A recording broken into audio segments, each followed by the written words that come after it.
किसी की मुस्कुराहटों पे हो निसार, किसी का दर्द मिल सके तो ले उधार, किसी के वास्ते हो तेरे दिल में प्यार, जीना इसी का नाम।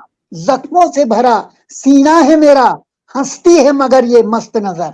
दुनिया, ओ दुनिया, मैं तेरे तीर का या तकदीर का मारा हूं, आवारा हूं। तुम्हारी भी जय जय, हमारी भी जय जय, न तुम्हारे न हमारे, कि हम भी हैं तुम भी हो, दोनों ही आमने सामने।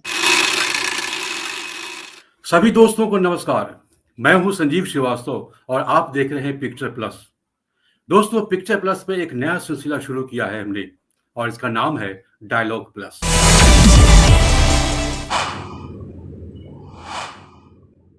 इस सीरीज में हम सिनेमा से जुड़ी हुई तमाम शख्सियतों के बारे में चर्चा करेंगे। शैलेंद्र हमारे दौर के महान गीतकार, जन कवि, उनका जन्म शताब्दी वर्ष चल रहा है और इसी बीच अब राज कपूर साहब का भी जन्म शताब्दी वर्ष शुरू ही होने वाला है। हम लोग उस वर्ष में एक तरह से प्रवेश कर रहे हैं।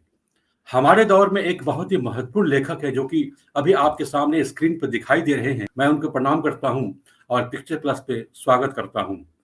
प्रहलाद अग्रवाल जी का परिचय सिर्फ इतना ही है कि उनका नाम प्रहलाद अग्रवाल है और उन्होंने जो काम किया है वो दुनिया के सामने जाहिर है।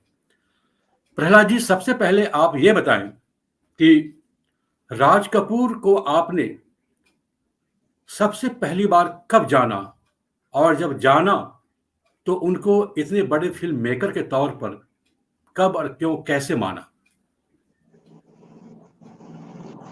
शुक्रिया संजीव भाई। मैं एक ही बात कहूंगा कि राज कपूर को मैंने आज तक नहीं जान पाया। आज तक मैं पूरा राज कपूर को नहीं समझ पाया और जब मैंने उन्हें समझने की शुरुआत की, जब मैंने उन्हें पहली बार देखा तो मैं एक दृश्य से अभिभूत था कि ये कौन है। मुझे लग रहा था कि मेरी अंतरात्मा सामने खड़ी हुई है। मेरी उम्र कोई 11-12 साल की होगी। तब सिनेमा देखने की सहूलियत नहीं थी। हम बड़ी मुश्किल से पैसे इकट्ठे करके चोरी छिपे जाते थे सिनेमा देखने के लिए और कभी स्कूल से भाग कर जाते थे, कभी घर से भाग कर जाते थे, मगर सिनेमा देखने में जाता था। और मैंने जो पहली फिल्म राज कपूर की देखी या जो मेरी स्मृति में है या जिसने मुझे चौंका दिया, वह फिल्म थी अनाड़ी। वह राज कपूर द्वारा निर्देशित फिल्म नहीं थी। उसमें सिर्फ एक अभिनेता थे राज कपूर और उसे निर्देशित करने वाले थे ऋषिकेश मुखर्जी साहब। वे ऋषिकेश मुखर्जी जिन्हें राज कपूर बाबू मोशाय कहा करते थे। और उसका एक दृश्य था जिस दृश्य ने मुझे अभिभूत किया, जिसने मुझे बांध लिया और जिससे मैं कभी मुक्त नहीं हो सका। वह दृश्य था कि एक बेरोजगार नौजवान जो किसी तरह रोजी रोटी कमाने के लिए तस्वीरें बना बना के बेचने की कोशिश करता है, जिन्हें कोई नहीं खरीदता, जिनका कोई ग्राहक नहीं है, मगर एक बहुत सहृदय महिला है जो उसकी मदद करती है। और वह जब एक इसी तरह की सहृदय लड़की से मिलता है जिसे वह अपनी ही तरह बेरोजगार और गरीब समझता है, तो वह उससे कहती है, तुम आना मेरे घर, मेरी मालिकिन की तस्वीर बनाना और तुम्हें पैसे मिलेंगे। और जब वह वहां पहुंचता है तो मालिकिन होती है। मालिकिन कह देती है, मुझे तस्वीर नहीं बनाना, तुम उसी लड़की की तस्वीर बनाओ। वो कहता, नहीं, मैं तो आपकी तस्वीर बनाऊंगा, क्योंकि आपकी मालूम था उसे कि इसकी तस्वीर बनाने से पैसा मिलेगा।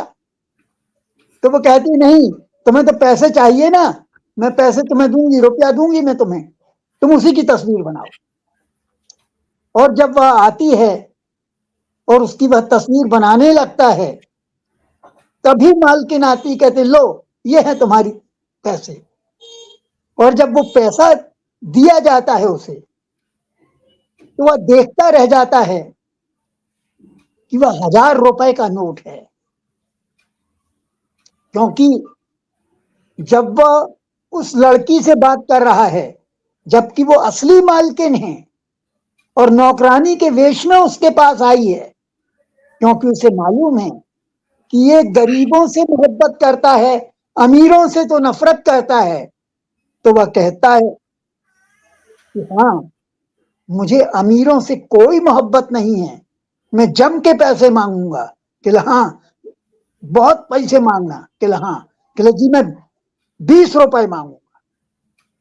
वह जैसे गिर पड़ती है, वह कहती 20 रुपए, तो एकदम घबरा जाता है। बहुत ज्यादा बोल दिया मैंने, लगता है। कि आप कहेंगी तो 2-4 रुपए कम कर दूंगा। तो कहले क्या कह रहे हो, तुम्हें तो कम से कम 1000 रुपए मांगना चाहिए। तो वो घबरा जाता है, वह 1000 बोल नहीं पाता।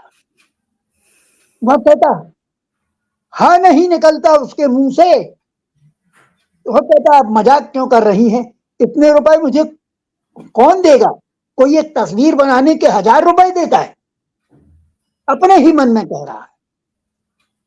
वो कहती नहीं, ये लोग तस्वीर नहीं बनवाते, झूठी शोहरत खरीदते हैं, तुम्हें 1000 रुपए से कम नहीं मांगना है। और जब वह मालकिन आती है और 1000 रुपए का नोट उसके हाथ में रख देती है, तो उसकी आंखें फटी की फटी रह जाती हैं। अब वह नौकरानी जिसकी तस्वीर उसे बनाना है, जो वास्तव में मालिकिन है, और उसने नौकरानी को मालकिन के रूप में पेश कर दिया है, तो वह कहती है क्या देख रहे हैं, 1000 रुपए का नोट। तो वह 1000 नहीं बोल पाता, वह सिर्फ बोलता जी हाँ, जिंदगी में पहली बार देखा है। और उस समय होता है शैलेंद्र का लिखा हुआ वह गीत आज भी उसी तरह गूंज रहा है कि किसी की मुस्कुराहटों पे हो निसार, किसी का दर्द मिल सके तो ले उधार, किसी के वास्ते हो तेरे दिल में प्यार, जीना इसी का नाम। अनाड़ी में जैसा कि आपने कहानी सुनाई कि अमीरी और गरीबी, तो राज कपूर की अगर हम तमाम फिल्मों को देखते हैं, उनकी तमाम कहानियों को देखते हैं, तो कहीं न कहीं ये अमीरी और गरीबी का जो मसला है, उनकी आगे की फिल्मों में भी सिलसिला ये जारी रहता है। आखिर इसकी बुनियाद क्या लगती है आपको? और आपने राज कपूर की तमाम फिल्मों पर बहुत ही गहराई से अध्ययन किया है कि उनकी फिल्मों में ये जो अमीरी और गरीबी की जो एक बुनियादी तत्व हुआ करता था किरदारों के माध्यम से, चाहे वो प्रेम दिखाने का लहज़ा हो या फिर मानवीय मूल्यों को स्थापित कर रहे हो, सामाजिक असमानता को दिखा रहे हो, ऐसा क्या था जो वो इन चीज़ों से बहुत बहुत प्रभावित थे? देखिए, जैसा कि सब जानते हैं, राज कपूर कोई गरीब आदमी तो थे नहीं। जी। और राज कपूर, ईमानदारी की बात यह है कि राज कपूर तो कोई भारतीय भी नहीं लगते थे, ऐसा लगता था जैसे वो कोई अंग्रेज हैं। जी, जी। एकदम गोरा रंग नहीं था उनका, लाल थे, टमाटर की तरह लाल थे। जी, जी। और मैंने तो तब देखा जब वो अपनी जिंदगी के अंतिम 3 वर्षों में थे, वो लगभग 62-63 साल के हो चुके थे। तब मैंने राज कपूर को बहुत नजदीक से देखा और बहुत समय तक देखा, और 25-50 दिन हमें उनके साथ गुजारने का मौका मिला, उनको देखने के जानने का मौका मिला। तो वो तो किसी अंग्रेज की तरह लगते थे। और जब मैं एक भाषण में भाग ले रहा था और उसमें एक से बढ़कर एक जानकार लोग थे, वो बता ही रहे थे, वो तो यूरोपियन लगते थे। और वो जो यूरोपियन लगता था, जिसका गरीबी से कोई बड़ा ताल्लुक नहीं था, जो एक बड़े सुपरस्टार के घर पैदा हुआ था, मगर उसे जब उसके पिता ने पहली बार भेजा था तो स्टार बनने के लिए नहीं भेजा था, अपने ही स्टूडियो में, अपने ही जगह पर झाड़ू लगाने के लिए भेजा था। राइट। जब उसे केदार शर्मा के हवाले किया गया था, तो उसे 2 दिनों के भीतर ही केदार शर्मा का झापड़ खाना पड़ा था, क्योंकि वह अपने आप को एक एक्टर समझता था और बार बार आईना देखता था और लगता था कि मैं भी किसी दिन आऊंगा। पर इस व्यवधान के कारण निर्देशक ने उसे एक झापड़ मारा था और उसी निर्देशक ने फिर उसे पहली बार अपनी फिल्म में, पहली फिल्म में जो राज कपूर की बनी नीलकमल जी, उसमें मधुबाला के सामने नायक बनाया। वो मधुबाला के सामने इसलिए नायक बन सके वो, क्योंकि राज कपूर ने खुद ही कहा था यदि किसी को अब हीरोइन ही लेना चाहते हो तो मधुबाला को लीजिए।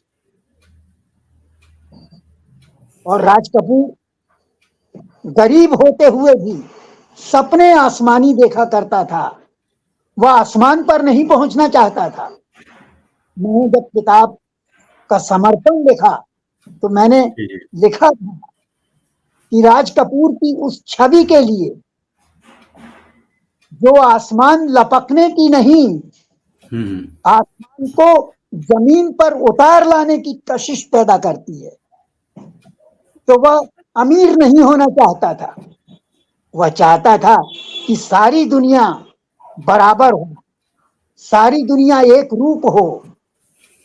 वह सुपरस्टार नहीं था, वह कभी सुपरस्टार नहीं होना चाहता था। वह चाहता था कि मैं ही मैं नहीं रहूं, हम रहें।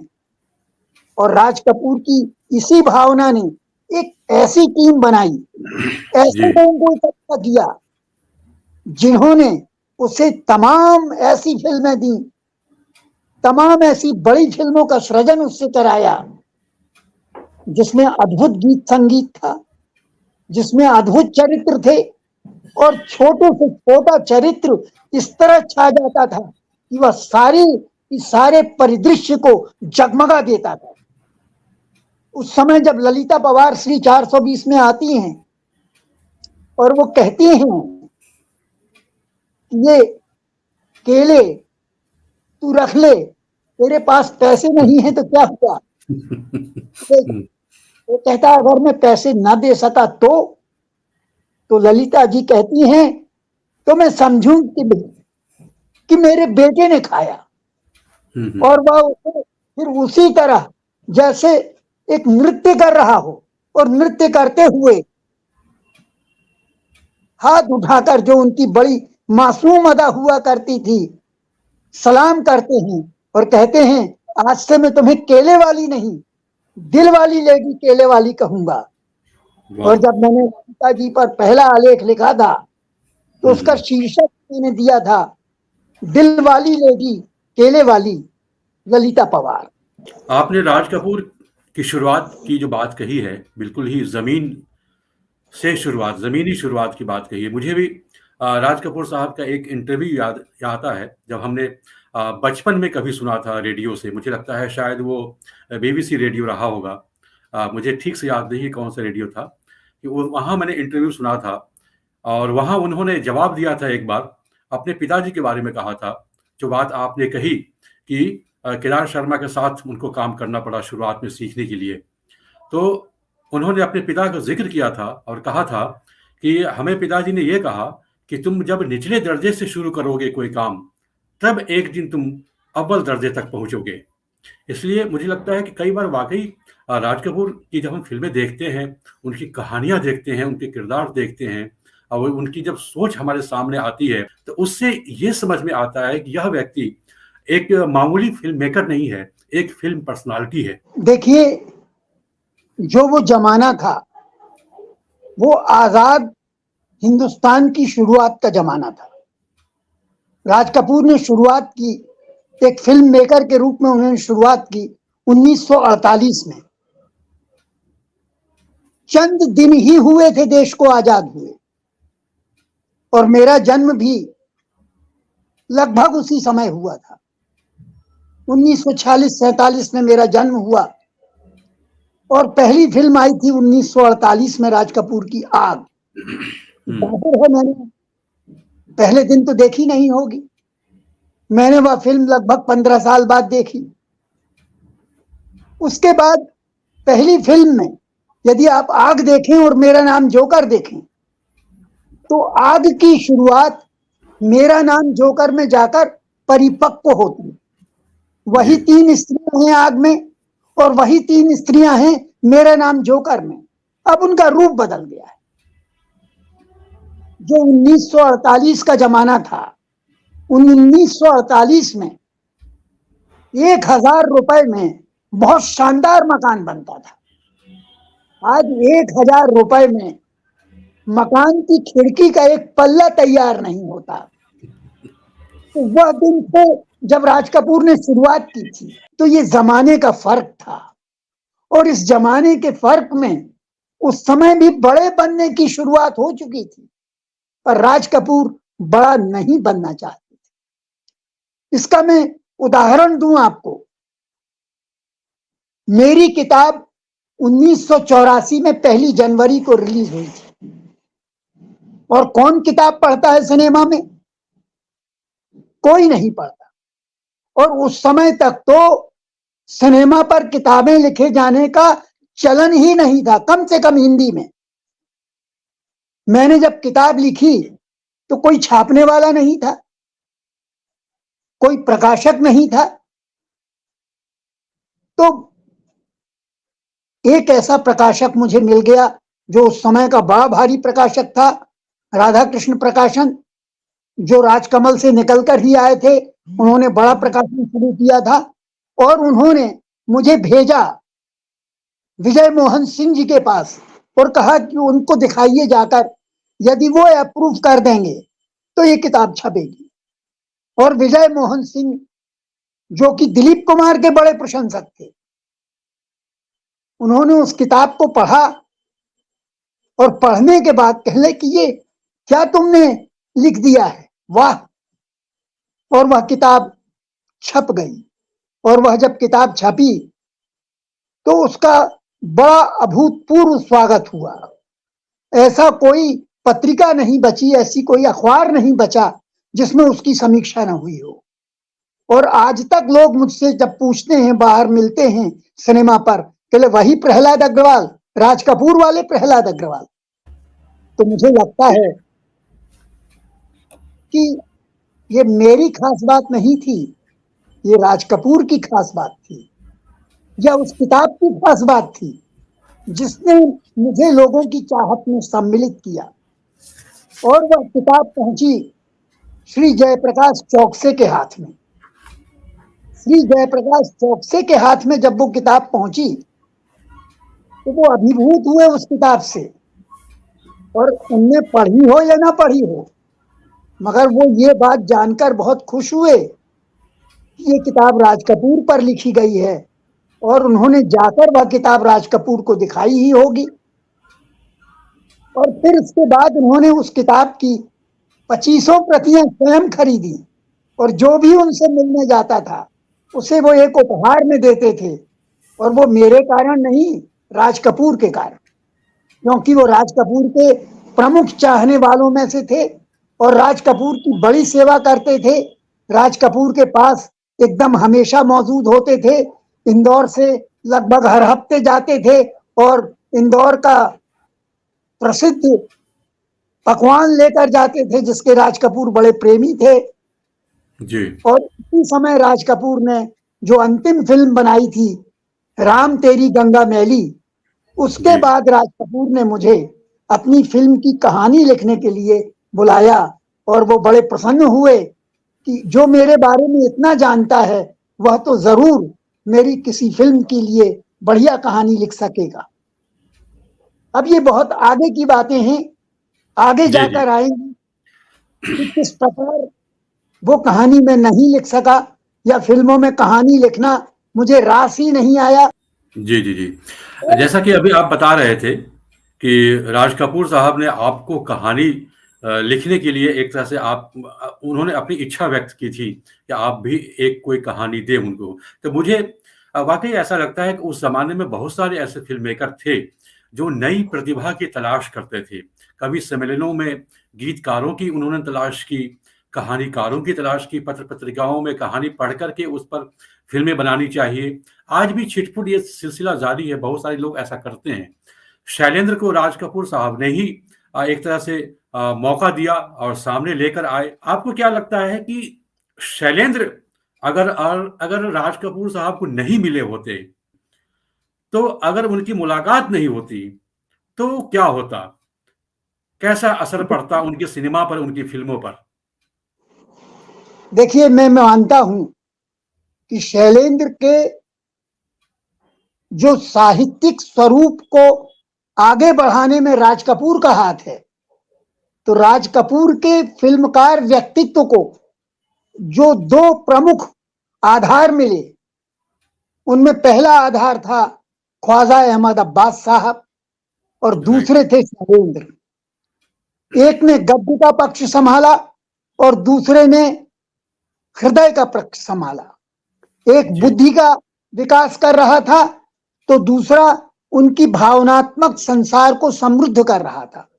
यदि राज कपूर के कारण शैलेंद्र पल्लवित हुए, जी जी, तो शैलेंद्र के कारण राज कपूर सारी दुनिया में विख्यात हुए। राज कपूर की छाती में आबाद सही, आबाद नहीं बर्बाद सही, गाता हूं खुशी के गीत मगर जख्मों से भरा सीना है मेरा, हंसती है मगर ये मस्त नजर। दुनिया ओ दुनिया, मैं तेरे तीर का या तकदीर का मारा हूं, आवारा हूं। जो गर्दिश जी, जी, में बिल्कुल। आसमान का तारा होने का भाव राज कपूर में पैदा कर सके, तो वो शैलेंद्र थे। और शैलेंद्र को सारी दुनिया तक जगमगा देने वाले राज कपूर थे। और जी, राज कपूर के लिए जैसे सुंदर गीत शैलेंद्र ने लिखे, जरा देखें गीत कितना, तुम्हारी भी जय जय हमारी भी जय जय, न तुम्हारे न हमारे, वाह! ये दोस्ती थी। सिर्फ हम नहीं हैं तुम भी हो। जब तक अकेले हम रहते हैं तब तक हम बहुत ही अधकचरे और बहुत ही खूंखार आदमी बनते हैं। जब हमारे साथ तुम मिल जाते हो, तुम्हारे साथ हम मिल जाते हैं, तो फिर गीत बनता है कि हम भी हैं तुम भी हो, दोनों ही आमने सामने। जी, जी, देख जी। लो। जी, जी, बिल्कुल सही कह रहे हैं आप। और इसी में एक कड़ी बने मुकेश। शैलेंद्र, राज कपूर और मुकेश, शंकर जयकिशन, इन सब को हम नहीं भूल सकते, इतनी बड़ी जोड़ी को। लेकिन आप ये बताएं सर, कि मैं ये जानना चाह रहा था कि शैलेंद्र, राज कपूर की जब फिल्में हम देखते हैं, तो हमें ऐसा लगता है जैसे वो अपनी हर कहानी में किसी न किसी एक चीज़ की तलाश कर रहे हैं। उनकी कहानी किसी न किसी संदेश देने के लिए एक नज़ीर की तलाश कर रही है। आपको क्या लगता है, उनकी तलाश पूरी हो गई आखिरी समय तक, देखिए या उनकी तलाश अभी भी बाकी रह गई थी कुछ? देखिए हुजूर, जिंदगी में किसी की तलाश कभी पूरी नहीं होती और होना भी नहीं चाहिए। तलाश हमेशा जारी रहती है, क्योंकि जिंदगी हमेशा जारी रहती है। जी। जिंदगी कभी नहीं रुकती, जिंदगी कभी अधूरी नहीं रहती। हम रहें या न रहें, फिर भी रहेंगी निशानियां। जी, जी, बिल्कुल। तो ये जो निशानियां हैं, जो राज कपूर कदम कदम पर बनाते जा रहे थे, जो जी, जी। राज कपूर नई चीज सोचते थे और उस नई चीज को खड़ा करते थे, तो उसमें वे सबका साथ लेकर चलते थे। उसमें जितने महत्वपूर्ण राज कपूर खुद थे, उससे बढ़कर महत्वपूर्ण नरगिस थी। आज आप जी। देखिए, सबसे पहले नायक का नाम पर्दे पर आता है, फिर नायिका का नाम आता है। और आरंभ में भी आप देख लीजिए, दिलीप कुमार की जितनी फिल्में हैं, सबसे पहले दिलीप कुमार का नाम आता है अक्सर। हालांकि कुछ बड़ी महत्वपूर्ण अभिनेत्रियां थी जिनका नाम पहले लिखा गया, परंतु अक्सर राज कपूर का नाम बाद में आता था और नरगिस के तो बाद में ही आता था। जबकि नरगिस स्वयं राज कपूर की ही खोज थी एक तरह से। नरगिस को जो बड़ा स्टारडम मिला, वो राज कपूर की फिल्मों में ही मिला। और राज कपूर चाहते, और सारी फिल्में जो राज कपूर ने बनाई उनमें नरगिस उतनी महत्वपूर्ण नहीं थी, उतना महत्वपूर्ण उनका चरित्र नहीं था जितना राज कपूर का था, पर भावना सबसे बड़ी, सबसे महत्वपूर्ण नरगिस की थी। और नरगिस यानी नायिका, संगीतकार यानी शंकर जयकिशन, गीतकार यानी शैलेंद्र, और हसरत जयपुरी, हसरत जयपुरी का भी बराबर का योगदान है। बिल्कुल बिल्कुल। जब शैलेंद्र लिख रहे थे बोल राधा बोल संगम होगा कि नहीं, तो हसरत जयपुरी भी लिख रहे थे ये मेरा प्रेम पत्र पढ़कर कि तुम नाराज न होना। और दोनों गीत लगातार समांतर रूप से महान बने। उस समय विनाता गीत माला में दोनों गीतों में कंपटीशन होता था, पहले और दूसरे नंबर पर ये गीत आए थे वार्षिक कार्यक्रम में। तो ये तय करना मुश्किल था कि मोहम्मद रफी का गाया हुआ गीत बेहतर है, हसरत जयपुरी का लिखा हुआ, या शैलेंद्र का लिखा हुआ, मुकेश का गाया हुआ गीत बेहतर है। तो वहां स्पर्धा थी, और स्पर्धा एक ऐसी स्पर्धा थी जिसमें बाकायदा द्वंद्व नहीं था, बाकायदा एक दूसरे से टकराव था। इस टकराव में कौन जीतता है कौन हारता है ये बाद की बात है, इसमें कोई हमेशा जीता हुआ बनकर नहीं चल सकता था। बिल्कुल बिल्कुल। मैं एक दो सवाल और करूंगा आपसे। मुझे याद आ रहा है वो साल, जिस साल राज कपूर साहब का देहांत हुआ था और दूरदर्शन पर उनकी बहुत सारी फिल्में लगातार दिखाई जा रही थी, और उस वक्त के अखबार और उस वक्त की जो पत्रिकाएं थी, यहाँ तक कि टीवी पर भी बहुत सारे, उस वक्त आज की तरह माध्यम नहीं थे, लेकिन जो भी माध्यम था हमारे सामने, उन सभी जगहों पर एक तरह से राज कपूर की फिल्मों का पुनर्मूल्यांकन का एक दौर आया था। उनके निधन के समय उनकी पुरानी फिल्में दिखाई जा रही थी, मेरा नाम जोहर दिखाया जा रहा था, आग दिखाई जा रही थी, तीसरी कसम, चलिए ठीक है उनके डायरेक्शन में नहीं है, लेकिन तीसरी कसम का भी एग्जाम्पल सामने आ रहा था। और ये चीजें जब निकल के सामने आ रही थी तो मुझे याद आ रहा है कि शायद राज कपूर को एक नए सिरे से समझने की कोशिश हो रही थी उस वक्त उनके निधन के समय। यह दुर्भाग्य है हमारा कि हम लोग अक्सर किसी के निधन के बाद या उनके न रहने पर उनकी कृतियों के बारे में पुनर्मूल्यांकन करते हैं। ऐसा होता है, आमतौर पर समाज में होता है।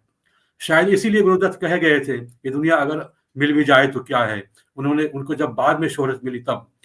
लेकिन आपको आज क्या लगता है कि जब हम 100वें साल में उनके प्रवेश कर गए हैं, तो राज कपूर को समझने के लिए एक तरह से नया सिलसिला फिर शुरू हो रहा है? बहुत होगा, साल भर चलेगा ये मामला अभी, जैसे कि शैलेंद्र के लिए हुआ, जैसे कि देवानंद के लिए हुआ, दिलीप कुमार के लिए हुआ, दौर आया, समझने का दौर आया।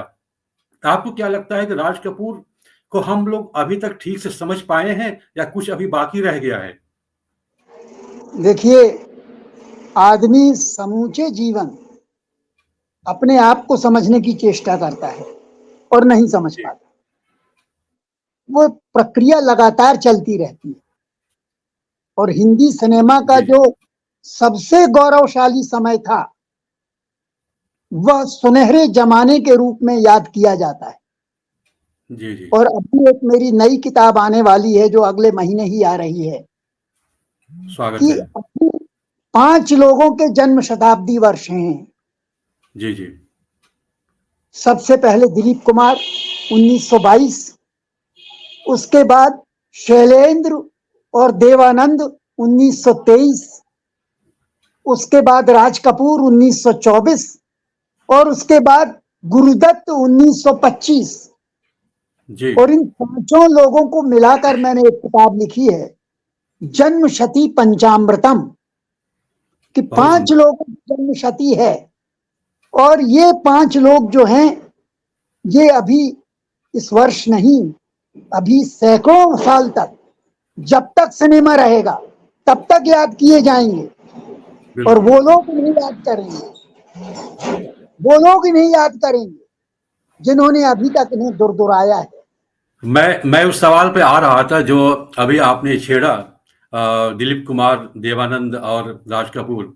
और मैं इसी पॉइंट पर अपने इस संवाद को मैं समाप्त करना चाह रहा था और इस सवाल को लेकर आना चाह रहा था, लेकिन अच्छा हुआ कि आपने उसकी शुरुआत कर दी, उसकी चर्चा कर दी। मैं भी चाह रहा था कि आखिर इन तीनों सितारों की जब बात होती है गोल्डन एरा में, तो आपके दृष्टिकोण से सबसे बेहतर या सबसे जो आपके दिल के करीब है, सबसे बेहतर तो नहीं कह सकते, हर एक के लिए अपना अपना अलग अलग बेहतर होता है, जो आपके दिल के बहुत करीब है वो कौन था, लेकिन आपने बता दिया। लेकिन मेरा जो अब सवाल है वो सवाल ये है, जो हमें फीलिंग होती है इस बात को लेकर के, कि उस दौर में अगर ये तीनों अभिनेता एक साथ हमारे सामने आते थे, दिलीप कुमार, देवानंद और राज कपूर, तो हमें ऐसा लगता है कि जैसे तीनों एक दूसरे की प्रतिभा, एक दूसरे की सीमाओं का कभी अतिक्रमण नहीं करते थे। तीनों एक दूसरे की सीमाओं का बहुत रेस्पेक्ट करते थे।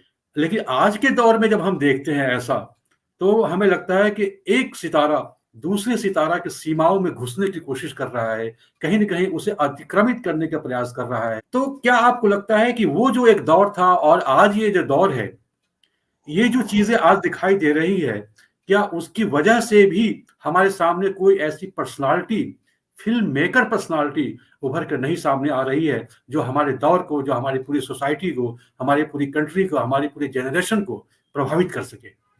दो ही लोगों से, विशेष रूप से सिनेमा से संबंधित दो ही लोगों से, यानी बड़े सितारे जिन्हें कहा जाता है, दो ही लोगों से मैं मिला हूं, या दो ही लोगों ने मुझे बुलाया। जैसे राज कपूर साहब ने मुझे बुलाया था और मैं उनके साथ बहुत बहुत समय रहा, बहुत बहुत बातें हुई, वो कभी अगली चर्चा में बात करेंगे। मगर एक दूसरा आदमी भी था, वे थे देवानंद साहब। देवानंद साहब ने भी मुझे बुलाया और आप उनको भी जानते हैं, हमारे दीप भट्ट जी, जो मुझे लेने के लिए यहाँ सतना आए थे, हल्द्वानी से चलकर सतना आए थे और 2 दिन यहाँ रुके थे।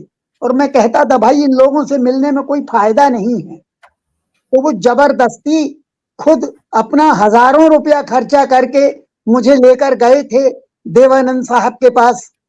और देवानंद साहब से मिलकर भी मुझे उतनी ही खुशी हुई थी जितनी खुशी राज कपूर से मिलकर हुई। और मैं उस दौर में, मुझे राज कपूर की फिल्में जितनी प्रिय थी उतनी ही देवानंद की भी थी और दिलीप कुमार की तो थी ही थी। और दिलीप कुमार, देवानंद और राज कपूर की ऐसी कोई फिल्म नहीं है जो मैंने न देखी हो। और गुरुदत्त का तो मैं अपार प्रशंसक था। गुरुदत्त की तो एक एक फिल्म मैंने, खास तौर से प्यासा, कागज के फूल और साहिब बीबी और गुलाम ही नहीं, एक और फिल्म जो गुरुदत्त ने डायरेक्ट नहीं की थी, हालांकि साहिब बीबी और गुलाम भी उन्होंने डायरेक्ट नहीं की थी, पर 14वीं का चांद, वो भी मुझे अपार प्रिय है। उस फिल्म को खुद गुरुदत्त ने कहीं कोई महत्व नहीं दिया, क्योंकि गुरुदत्त तो, मुझे लगता है, लोग कहते हैं कि अहंकार दिलीप कुमार में था। मैं कहता हूं कि दिलीप कुमार का अहंकार यदि रत्ती भर था तो गुरुदत्त का अहंकार पहाड़ के बराबर था। जो ये कह सकता है, जो इस बात को छाती ठोक कर नहीं कहता है, ये नहीं कहता है कि एक अकेला मैं सब पर बड़ा हूं, वो ये कहता है ये सारी दुनिया जो है ये किस काबिल है, जला दो इसे, फूंक डालो ये दुनिया, मेरे सामने से हटा लो ये दुनिया, तुम्हारी है, तुम ही संभालो ये दुनिया, ये दुनिया अगर मिल भी जाए तो क्या है। हम आगे चलकर उन पर भी बात करेंगे और भी कई सारी बातचीत करेंगे। ये दुनिया अगर मिल भी जाए तो क्या है, आपने उसका जिक्र किया, फूंक डालो, जला डालो ये दुनिया। और राज कपूर साहब ने भी अपनी फिल्म में गाया था कि दुनिया बनाने वाले क्या तेरे मन में समाई, काहे को दुनिया बनाई। तो दुनिया को लेकर अलग अलग किस्म का नजरिया हमें देखने को मिलता रहा है और सिनेमा भी एक अलग किस्म की दुनिया है। तो आज ये सिलसिला संवाद का हम फिलहाल यहीं पर समाप्त करते हैं। हम फिर हाजिर होंगे। बहुत बहुत धन्यवाद प्रहलाद जी, बहुत बहुत नमस्कार।